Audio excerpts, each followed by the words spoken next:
तर नमस्कार. आजच्या व्हिडिओच्या माध्यमातून आपण जे आहे तर आपली जमीन जी आहे तर कशा पद्धतीने मोजल्या जाते याचं मोजमाप शिकणार आहोत. आजचा व्हिडिओ जो आहे तो लहानांपासून मोठ्यांपर्यंत खूप फायदेशीर ठरणार आहे, म्हणून सर्वांनी व्हिडिओ शेवटपर्यंत बघा आणि व्हिडिओ कसा वाटला कमेंट बॉक्समध्ये नक्की कळवा. चला तर मग आपण असं एक गृहीत धरू की ही जी समोर आहे ही समोर आपली जमीन आहे आणि या जमिनीमध्ये इथं लांबी दिलेली आहे जमिनीची आणि इथं रुंदी दिलेली आहे.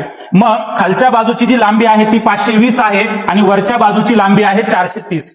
मग डाव्या साईडची रुंदी आहे बघा 240 आणि उजव्या साईडची जी रुंदी आहे ती आहे 370.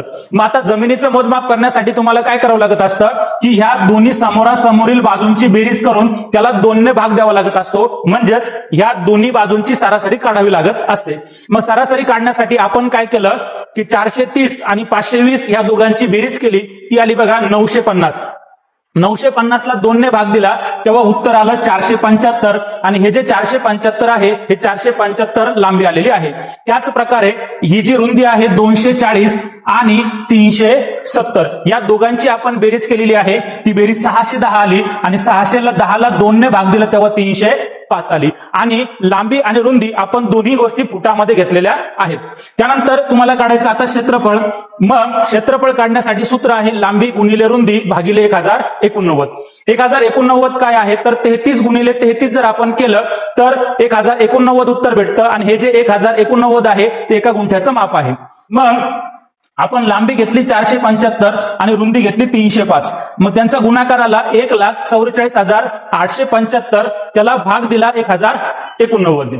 तेव्हा जे उत्तर आलेलं आहे ते उत्तर आलेलं आहे बघा 133 आणि हे जे 133 आलेले आहे हे 133 गुंठे आलेले आहे.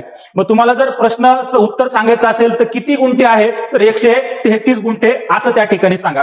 पण तुम्हाला उत्तर जर एकर आणि गुंठ्यामध्ये जर सांगायचं असेल तर 40 गुंठ्याचा 1 एकर होत असतो. मग 4×12 म्हणजेच 120. मग 120 गुंठे म्हणजे 3 एकर. मग आपण काय केलं की 133 मधून 120 मायनस केले तेव्हा किती आलं 3 एकर आणि समोरचे राहिलेले किती गुंठे तर 13 गुंठे. किंवा तुम्हाला याचं जे उत्तर आहे तर हेक्टर आणि गुंठ्यामध्ये जर सांगायचं असेल तर आपण असं सांगू शकतो की 100 गुंठे म्हणजे 1 हेक्टर आणि मग राहिलेले जे आहे तर किती 33. मग याचं उत्तर आपण सांगू 1 हेक्टर 33 गुंठे. अशा पद्धतीने जे आहे तर आपण आपल्या जमिनीचं मोजमाप करू शकतो. व्हिडिओ कसा वाटला कमेंट बॉक्समध्ये नक्की कळवा आणि आपल्या इतर शेतकरी मित्रांपर्यंत हा व्हिडिओ शेअर करा. धन्यवाद.